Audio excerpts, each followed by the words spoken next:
але одна Так, арка була окей. один, Починаємо нашу кожна лекцію. Так, screen one. Ну, тобто, що це не те, що воно якось. Ну, тобто, що ми зробили нормально прорендерило, але якогось фіга ще плюс цей файл. Типу. Okay. So today we are going to discover uh, mhm, one, I think, the most interesting topic. It is Global South versus the West. So before we start, you should understand general frame that you quite often can hear the term one moment term um, До речі, term global south, but maybe you don't understand full what does it mean and why do we use this term. Today, I hope that we will cover this topic, why we call global south and what's was before this term. So for you understand, Global South, it first of all about some general identity, because we can't say that that all countries that belongs to so-called Global South are the same. It is quite a large geography that consists of that country are included. That is Africa, Latin America, Asia. And it is more about some kind of political identity forged through the shared experience of imperialism and marginalization in Western-led institutions. And we will discuss about this concept, why do they use it broadly, and why countries of Global South have more and more power than before. Overall, 85% of all world populations belongs to Global South, and overall it is 130 countries. All these countries generate around 40% of global GDP and includes 46% of global merchandise exports. And also these countries widely attract investment from Western countries.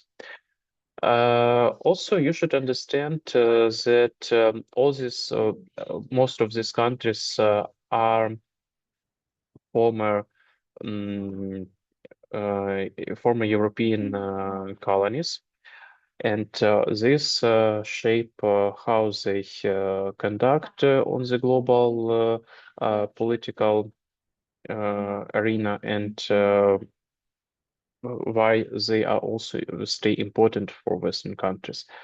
From our lecture about empires, you must remember that some of these countries are not the same in political regimes, and it's also is called by their history. For example, French colonies were governed more strictly, and French metropolitan area tried to rebuild identity of their colonies and local tribes. But for example, British Empire has other approach, and they don't uh, in they don't intervene into internal problems and internal governments who internal culture. They just tried to negotiate and uh, take resources, material resources as much as possible. And now these countries took second chance because they have first of all young population, and all this population can produce more economic power than Western countries, but there is some features of these countries. It's not just a geographic factors that impacts on this term. And now I wanted to show you a map, but before I should stop. One moment. I should stop presenting, and here I wanted to. Але 32 летить. Я сподіваюся, що він вдасться це. Але не знаю. Okay, here should be presentation, and I hope that all of you seen world map, but for better clear understanding, I will show some countries. Але чекайте, чекайте. До цього загалом варіант. Okay, so here are Kyiv, and here are Ukraine. So when we talk about global South, we mean what kind of countries? First of all, it is Africa, all continent, also Latin America, India, China also are part of this term of this global South, countries of Middle East. But for example, here you can see Australia that is in south part of our planet, but it's not included to global south. It's more included to so-called North countries or Western countries by their mentality, by their identity, and it's also shaped widely by British colony and British government. So Australia is definitely part of Western world. Also Japan, that is also not global south, it's part of Western world. And for example, here is Singapore that is developed, and we can also say that it's more part of Western than global south. So the biggest countries of global south are India, with population around 1 billion and 200 million. China with population 1 billion and 100 million, and they have some contests between each other, but they stay the biggest one of this global south. And also there is not some equal power. For example, China has a direct impact on Africa.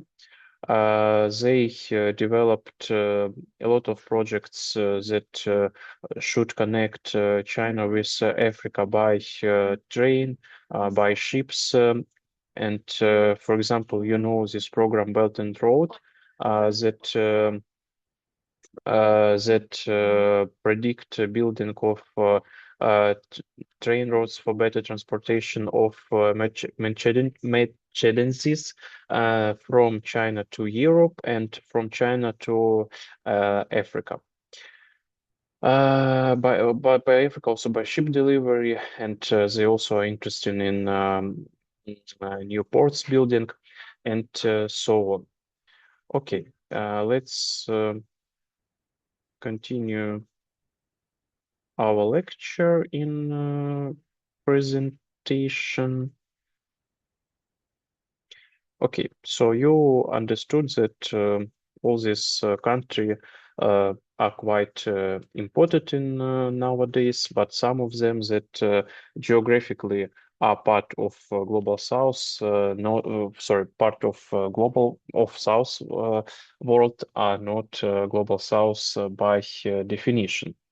This term has a long history, and it started after World War II, when uh, many countries were decolonized, and some of scholars tried to call all these countries, and French sociologist and economist Alfred Sauvy, he introduced the term Third World. Originally, we call it tiers-monde, and I think that you also heard term in Ukrainian like Третій світ, країни третього світу. But originally it was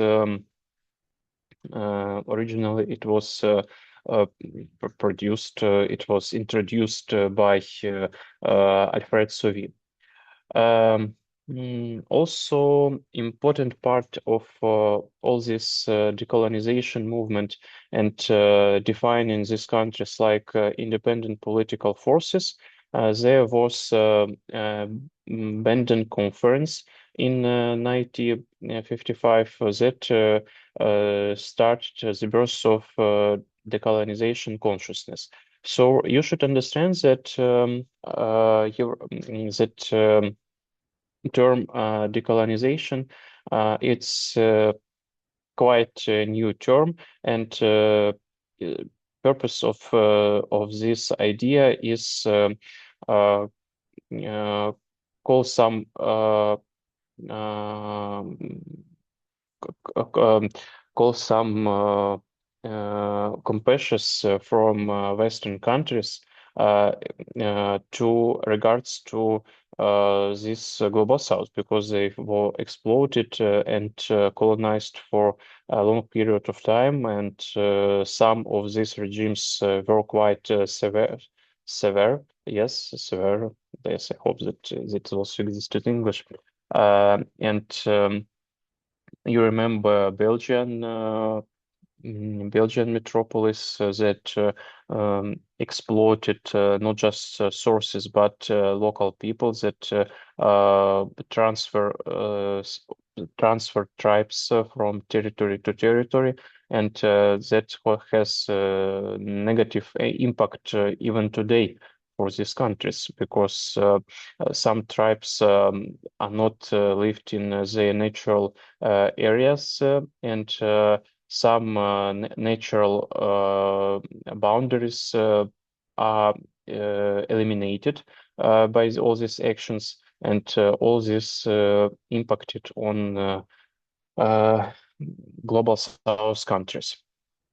And for the first time, the term Global South was used by Carl Oglesby in 1969, and in some way this changed paradigm from countries of third world, also countries of second world. It is communist countries, countries of first world.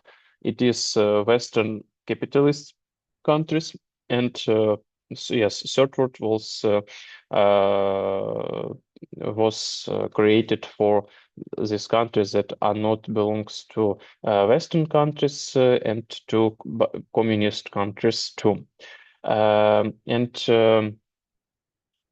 in 1918, Brand Commission report, they defined strictly what it means North countries, so-called North countries, and what does it mean South countries.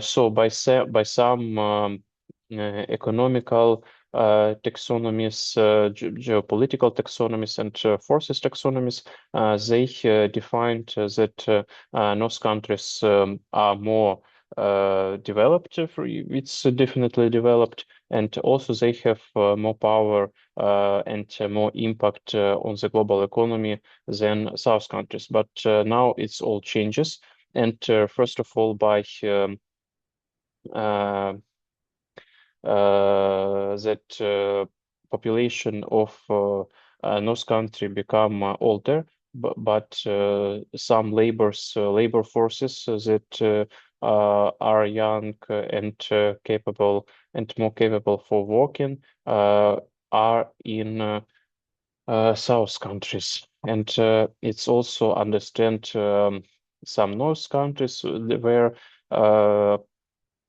population is uh,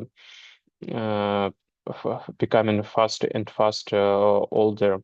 And this privilege understands South countries that have what to propose to developed country and also acquire more investment for the economies than they can did it 30 years ago, for example.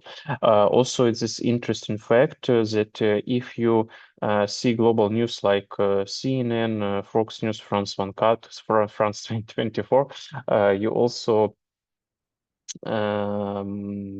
could mark that there is blocks of programs that shows African news on different topics, from economic topics to political topics, also cover some social topics, and it's all about soft power. I think that we discussed about soft power. What does it mean that it was invented? So it was invented in 1919 by Joseph Nye.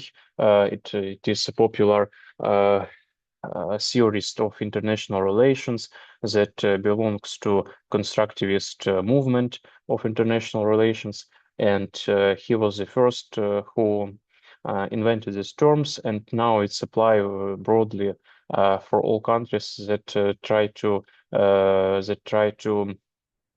have an impact on other countries. And yes, I think that when we talked with you about uh, Netflix, Hollywood, and so on, and how it's shape some images about countries. And we also mentioned about soft power, and that is concept that also belongs to also is part of Western politics regards to African countries, Latin America countries, and so on.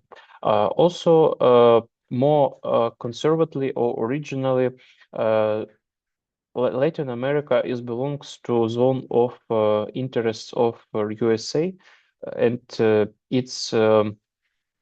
um, it's uh, Mm, it's requires by some geographical position. So Latin America is closer to the US, and they have more interests in sources exploitation and so on. And uh, Europe traditionally recognize their zone of interests, Africa, and in that way they have so much some soft power initiatives should um, that should impact it on these African countries, because as I mentioned, China has also large interests in Africa, and the main difference between this group of countries and China is that when European Union give you some investments and invest in your economies, they also require to um, respect democratical principles and respects human rights, but China not requires this respecting, and they also not requires to fight with corruption that requires European Union. And in that way, China becomes more popular, especially for authoritarian regimes that don't want to follow any instructions by foreign countries, and mm, so something that state for European countries is to have strong soft power sources and soft power impact.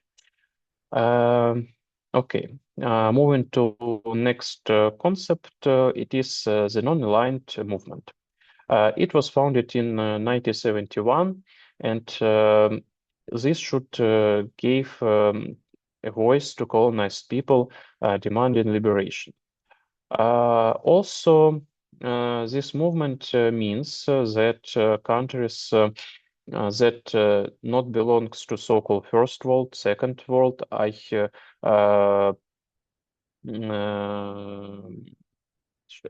you should remember that second world countries, it's post ex-communist countries that were part of interests of USSR. And first countries, it's Western countries, Europe, the US, Australia, New Zealand, Japan. It's first world countries. And this non-aligned movement should be some kind of political stage for all these voices that not belongs to these two parts of worlds.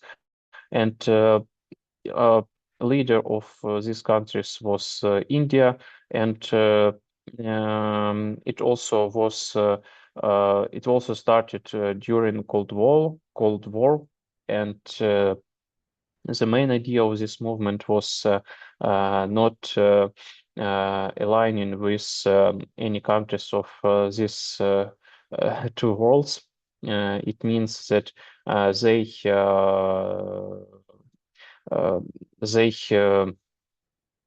didn't take part in trade wars. They didn't take part in escalating, and they don't want to be part of uh, forced armization, and also they don't want to be part of technological war. And now, when history a bit repeat, when we have also some kinds of division between US and China, uh, this movement reboosted. Why? Because some of these countries not be part of all these games that started between these two centers of political centers. For example, there is now a lot of some rumors about future of the cyberspace and how it will governed. Main division between China and European countries is how to regulate this space. There's no some uh, common view on cyberspace regulation. China fight for separate internet and strong regulation, especially information space regulation, and European Union define some kind of liberal model that consists of relying on international law and relying on information liberty, but without any cyber attacks from third countries. but uh, and also it lead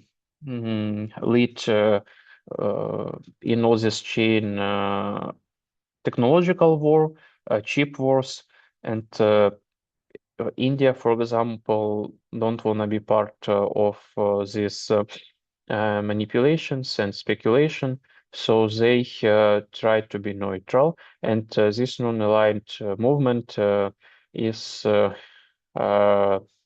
was reborn uh, by all these circumstances.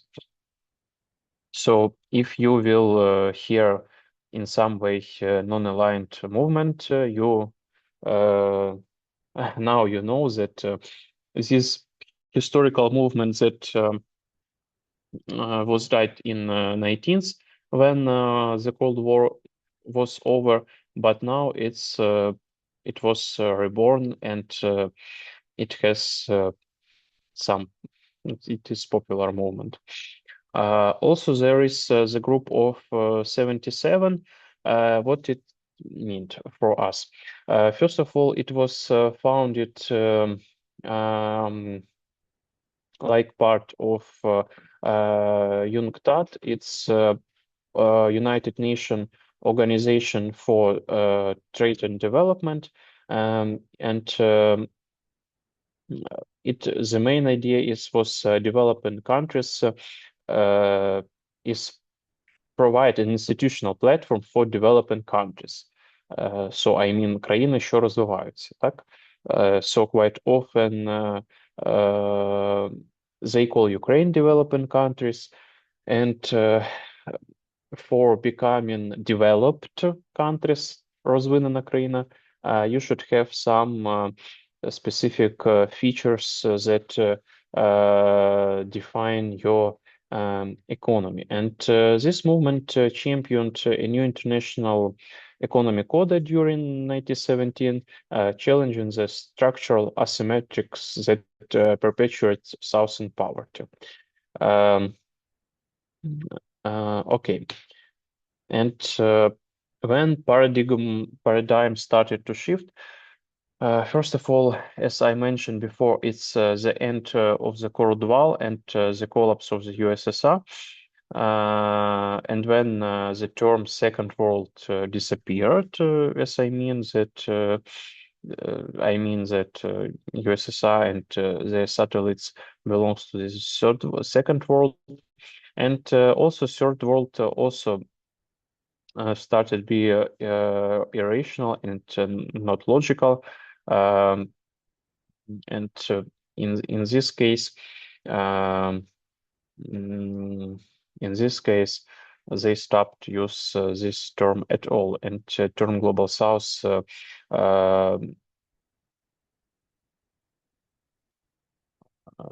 took positions.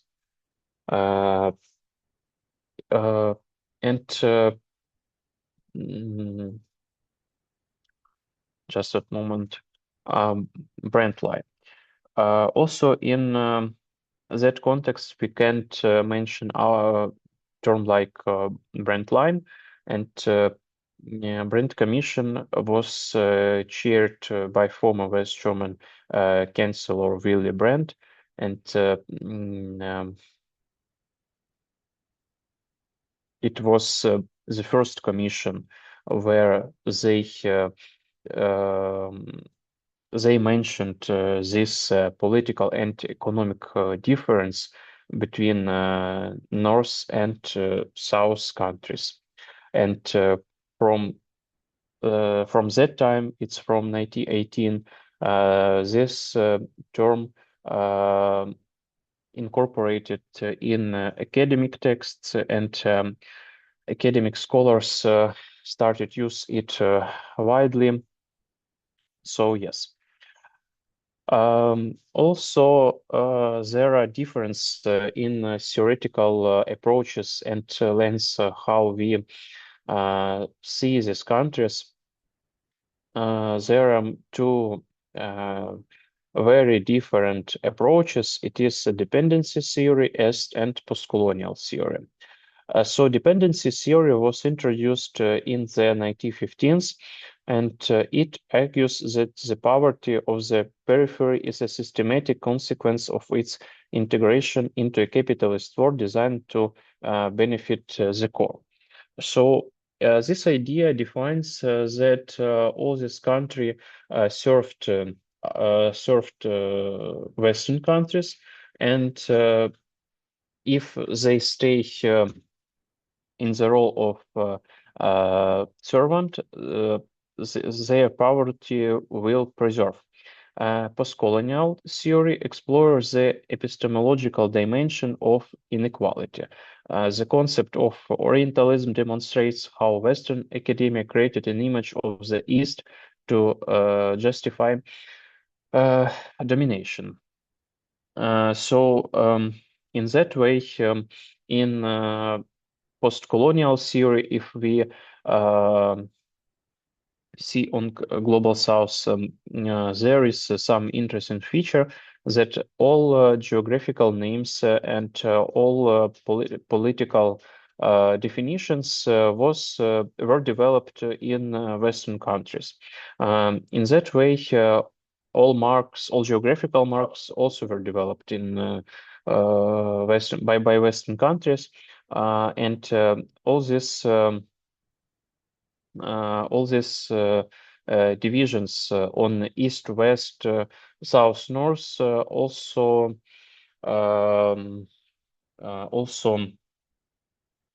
predicts that some kind of dominance of Western dominance in this world.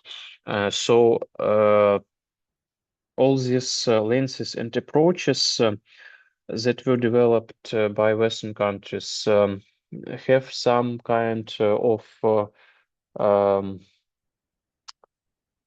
uh, create some troubles for South countries because they can't uh, fight these limits and because of these cliches that exist, and it creates some stereotypical images of these countries that often not not good and not mm, presentable. Uh, Also, uh, an, mhm. Another interesting, another theoretical approach, Brent. One moment.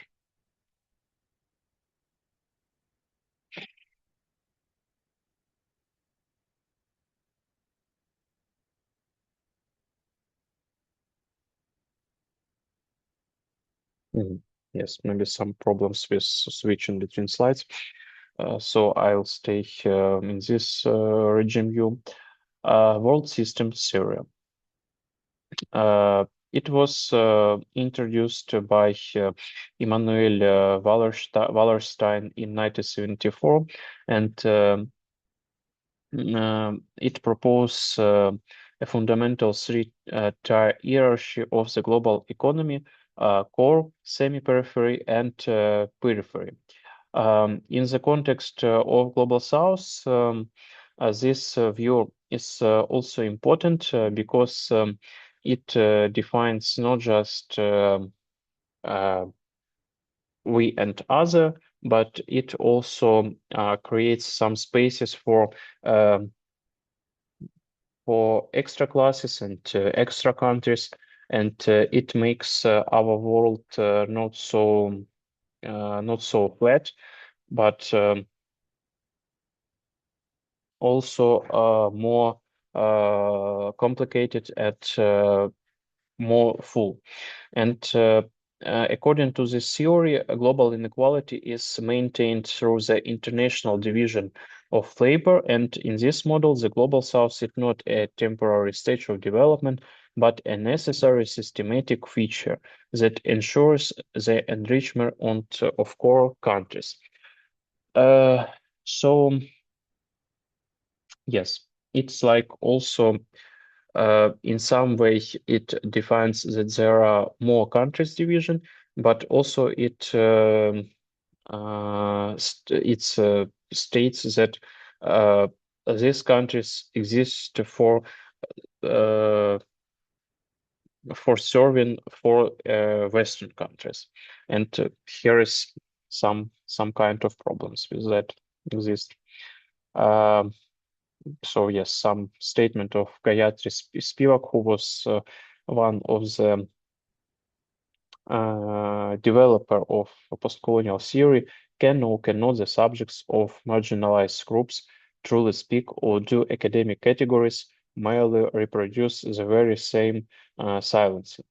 So in some postcolonial theories that are more that are contemporary, yes, and was developed overall after 1919s. They all say that in some way these countries can't fully speak because of Western dominance, and they can't uh, they can't produce and create their own terminology for their world definitions, and it creates some problems like silencing of these groups. And in some way, all these theories that we discussed before that were developed in 20th century, they like um, um, mm, encourage Western countries um, for forcing marginalized post-colonial countries for being silencing, because if we recognize that world is divided on two part global and north, and that north has some dominance, south not can't even take part in this. We in this way we recognize that all dominance belongs to North countries, and global South should stay silent, if it's briefly. Um, I think that now we can have some break for 10 minutes. Uh, uh, so one moment, we'll stop sharing and record also pause. Okay. Let's continue our lecture about Global South. So I will remain in this type of screen in that way. I will not turn on full screen.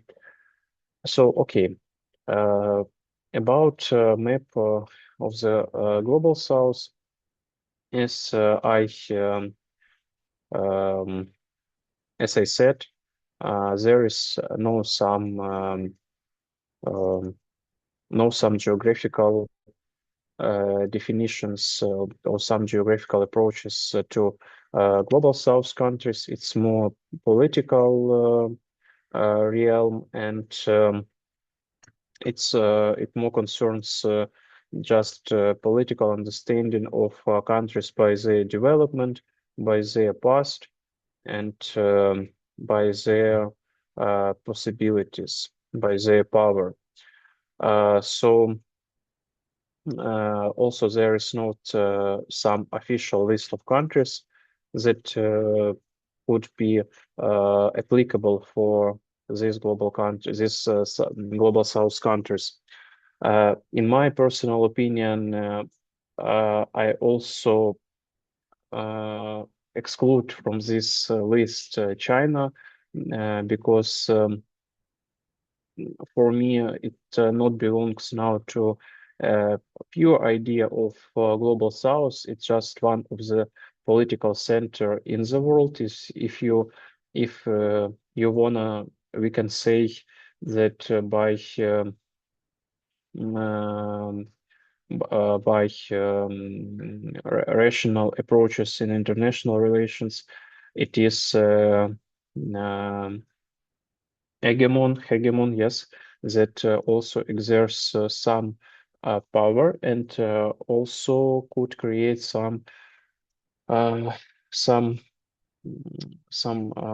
boundings between another countries and also could have some impact, economical impact, military impact on other systems and other countries. So, as you understand, there is no some list of countries that belongs to Global South, but the main definitions of this term is historical experience. Um, Also, some of scholars say that countries that were part of G77, they also could be looked like Global South countries because this organization and this platform, first of all, was created for helping for assisting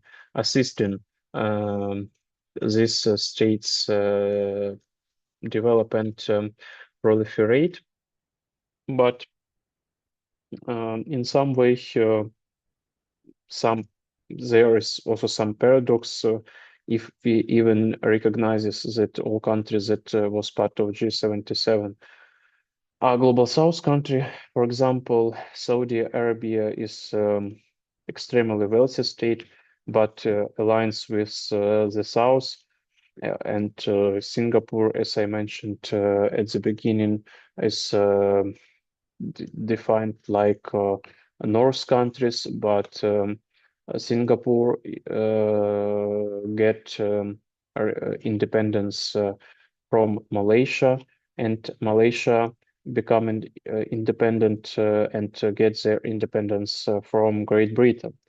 So, but also Singapore is populated overly by Chinese, and in this way they have had um, some misunderstanding with central government of Malaysia, and in that way they decided to become independent country, and all world um, recognized their independence and their right for independence. In times when Singapore started their movement for independence, there was broad presenting and a broad understanding idea of United Nations about the right of people for self recognition, and Singaporean they was they was under this law. Yes, they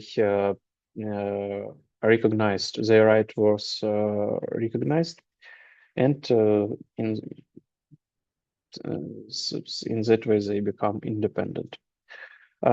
Also, paradox of China. So China is, in my opinion, my personal opinion, because I didn't find any mentions about that, but Beijing has strong ambitions that are not in the same politics with Global South. They have some expansion, some ambitions of expansion, and it is quite um,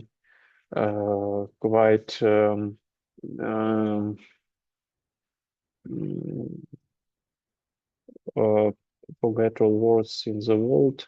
Um, but it's quite interesting when we recognize China like part of this world if we mm, understand that they also have some interest and economical interest in Africa that is more traditionally belong to Global South.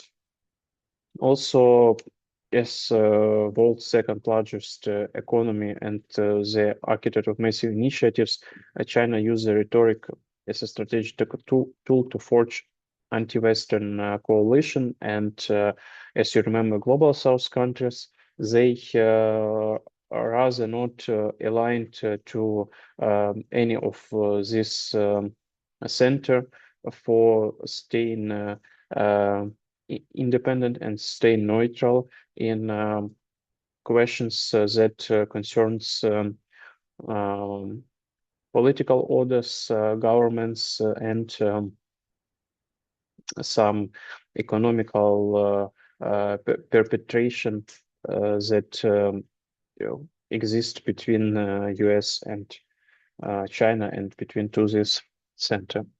Also, in some way, Russia is not developed well regards to Western countries, but it also not part of Global South because as uh, as you remember, USSR was part of Second World, so-called Second World, and Russia is um,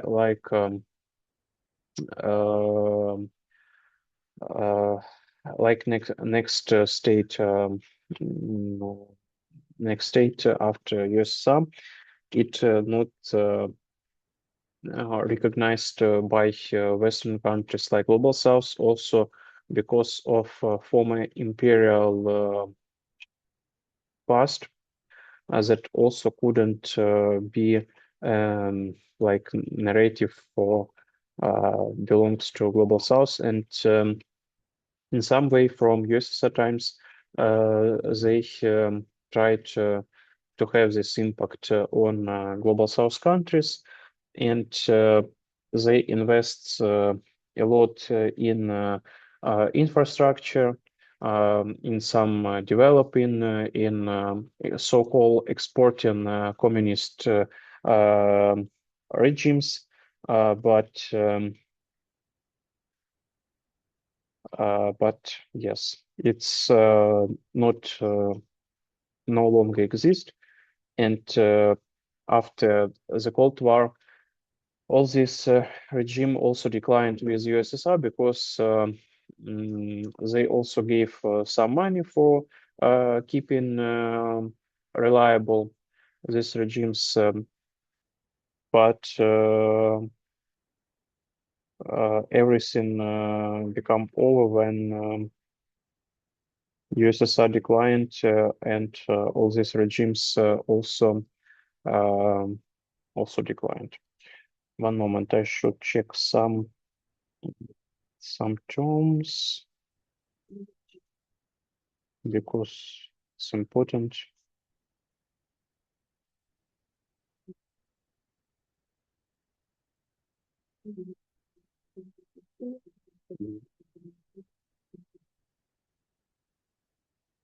Okay.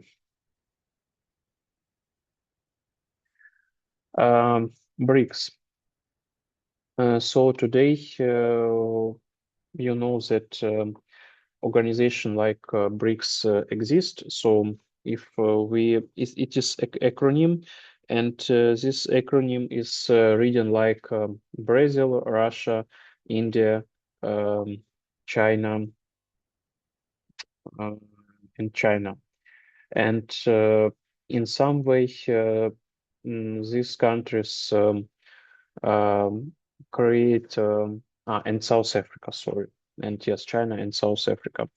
So these countries today are part of BRICS Union, and in some way it should be a political union, but uh, now it's more economical cooperation under China-Russia government. So they also created Bank of Development Bank in Shanghai, and it's like alternative form international money funds, but and also they finance large scale projects without strict political conditions because all European institutions, all Western institutions demand following some rules. That rules would be like fighting with corruption or in some way following human rights, but this bank is not required any of this for respecting of any of these rules, and it's popular, especially in countries where in some way all these negative practices are quite represented.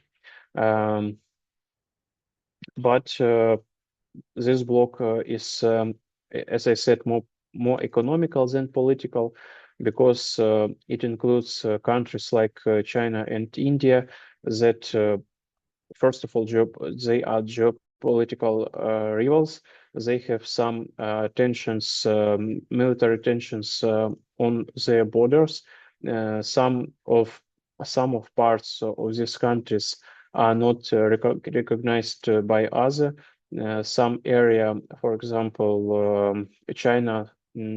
Uh, China recognize some area like their part, but they belong to India, and India recognize some part of China like Indian, but they belong naturally to China.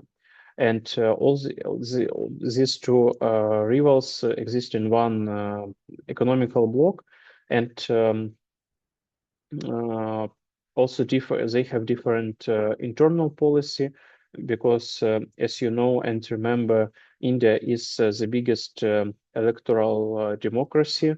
Here we should be careful because electoral democracy not means full democracy that is recognized in Western countries. For example, Ukraine is also electoral democracy. Since 2005, we have no any perturbations during our elections. All presidents and all government were elected on fully free elections that was not falsified in any way.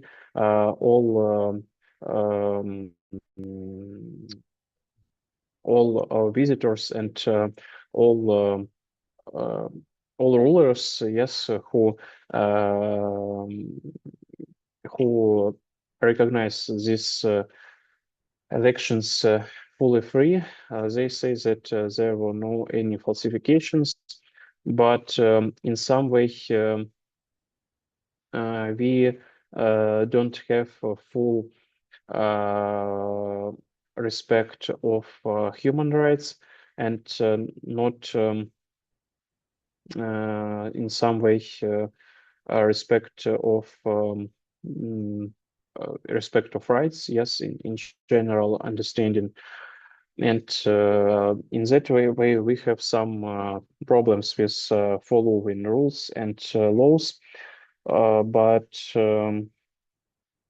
it doesn't mean that we are not electoral democracy, uh, as India is, but they are also not in Western understanding fully democracy, even because of um, uh, privileging caste system that is also exist in India, and it's not recognize some European system of understanding what is for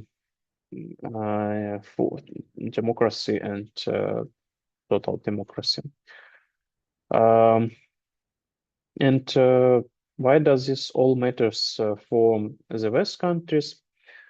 So as I said, first of all, Global South consists it takes a big part of world economy, and Western countries um, can't take it into account. Also, these countries are famous for their energy transition.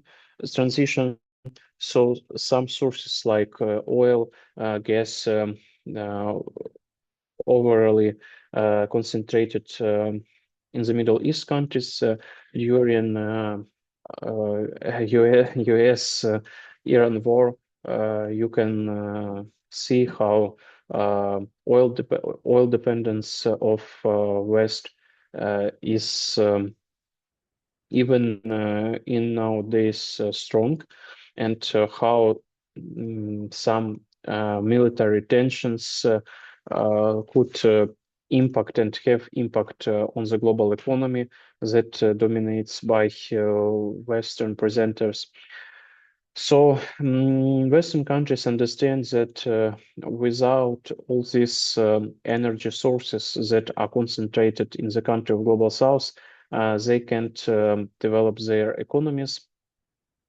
And for example, Congo, that is not democracy at all, but they supplies 70% of cobalt, and South Africa controls 8% of platinum group metals.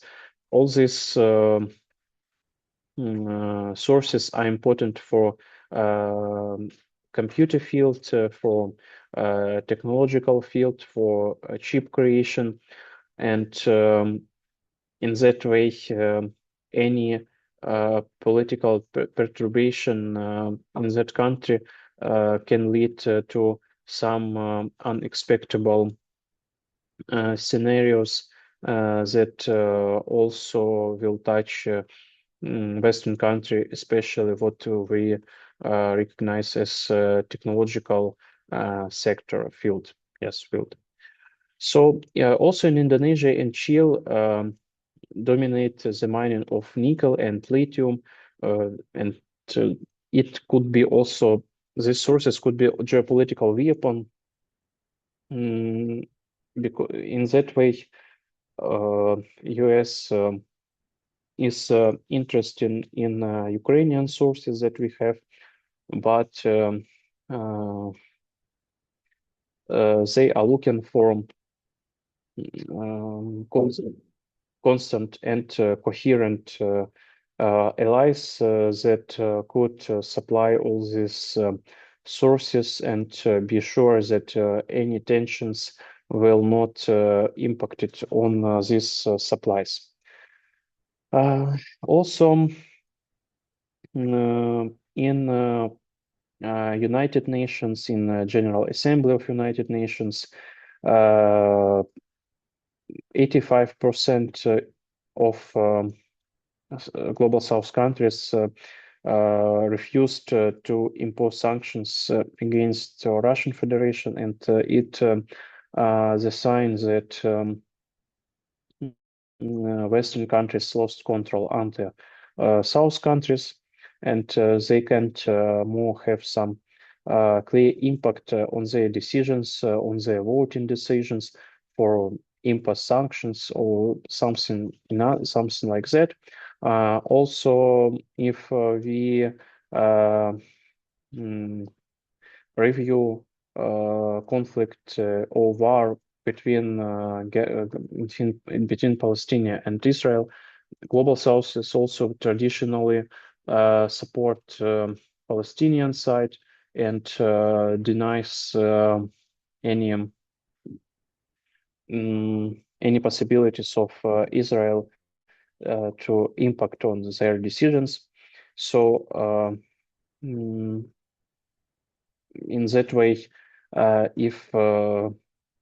if you remember, over 130 countries belongs to Global South, and in some way, all these political denies and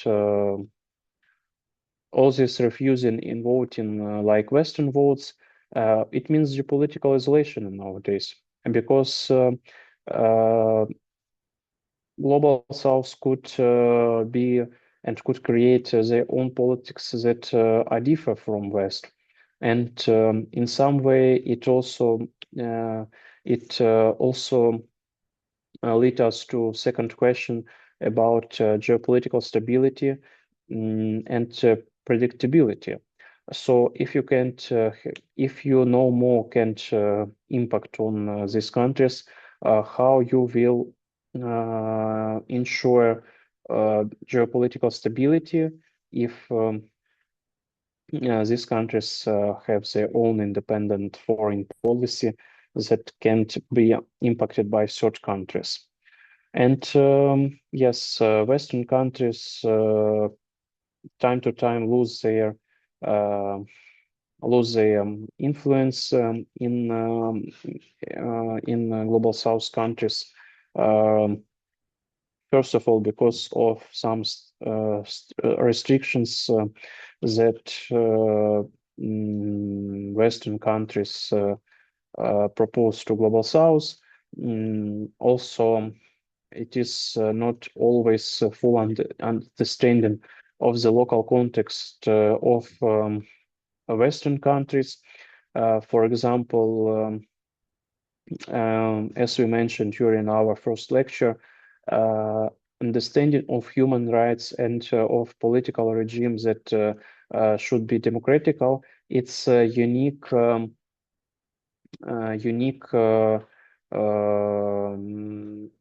issue of Western countries. So there is some values that around what democracy was created. First of all, it's Christian values, and but not general Christian values. I mean Catholic values. They are different from Orthodox or Protestant values. And second factor is ancient world, like studies of ancient Greece and ancient Rome Empire. And third factor is so-called kanosa.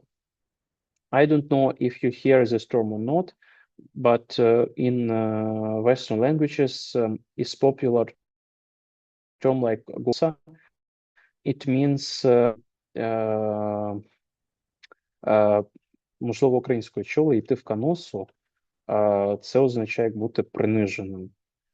І от all these three factors, they played a crucial role in developing and creating a unique Western world and Western policy that are not understandable fully by Global South countries. And there is also interesting story how this term, I'm going to kind of say, created. It's history of Holy Roman Empire that was existed after Roman Empire. Yes, after traditional Roman Empire. Overall, it's contemporary German areas of German. Yes, where Holy Roman Empire was presented, and Holy Pope. That and they have some tensions in the way that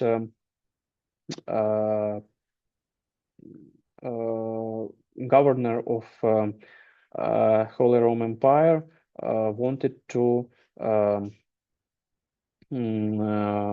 elect local bishops that is contradicted to Holy Site.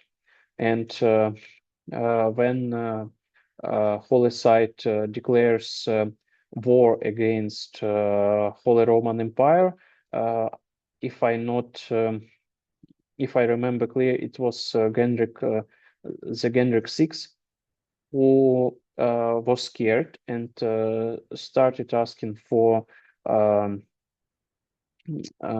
some privilege. And yes, he pledged not he pledged a Pope not started the war, and by legend he stayed on the knees for 3 days for uh, pledging promises not elect bishops without um, uh, and any allowing of Holy Pope, Holy Site, sorry. And mm, in these conditions was created modern Europe and modern understanding of what is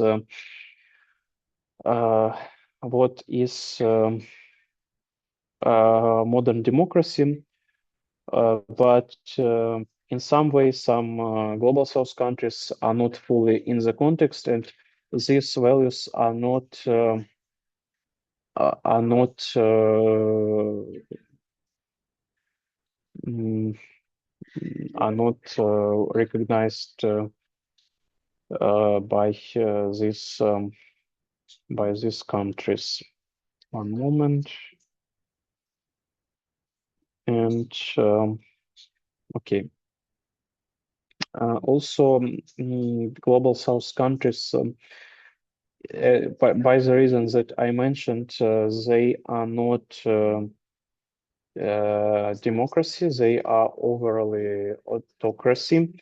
And but also you should understand that there are different autocracies, more soft and sorry, more soft and not so and more severe, strict. And these countries, 72% of these countries are under autocratic rule. And this spread of electoral autocracy blurs the line between free elections and systematic authoritarianism, creating new challenges for Western. So often these regimes try to simulate some democratical processes. It's like in Russia or in Azerbaijan, where they in their constitutions all the principles of elections are written like in democratical countries but by uh, um, by some reality. All these processes are conducted by violations and very strict have some restrictions uh, for fully be involved into a political process by population. And also India is one of the biggest democracy, but now they rely their democratical democratical crisis. They have unprecedented pressure on the opposition, imprisonment of journalists, and some kind internet shutdowns, especially in Muslim regions, where they are more rebelled against central government. So these all factors downgrades countries' democracy ratings. Also, some interesting fact I decided to show you that in 2024, uh, elections shattered the myth of absolute hegemony that existed before these elections, so opposition bloc won 234 mandates and forcing Prime Minister Modi to seek allies. And this provoked some coalition dependency and provoked looking some compromises uh, for staying country reliable and working. Also Brazil, another interesting case. Maybe you remember or not, but in 2016 elections won Bolsonaro.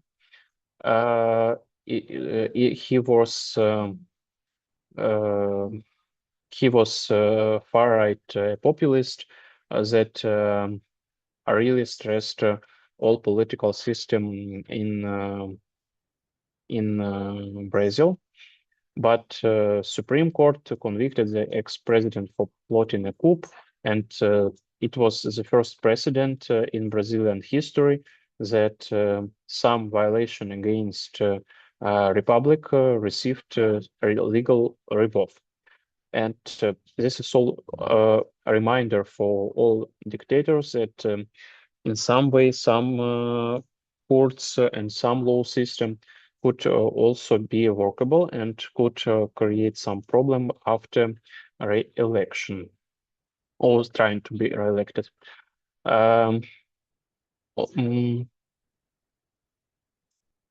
Overall, 2.5 billion people will be by 2050 will be just by the age of 19 years old, and it's for first looks it's great opportunity for economic development because you have young labor forces that could be force of those you can apply, but in some way it also creates a lot of problems for regimes and governments. First of all, because of quite often young people are more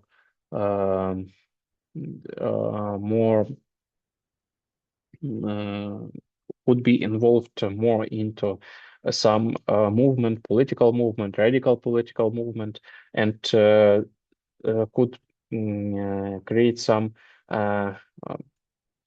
protests. Yes, could be involved in protests and be rebelled against central government. And it is in some way problem for governments who has a young population how to apply all these forces and how to manage all it. And it's a separate policies that developed by this country.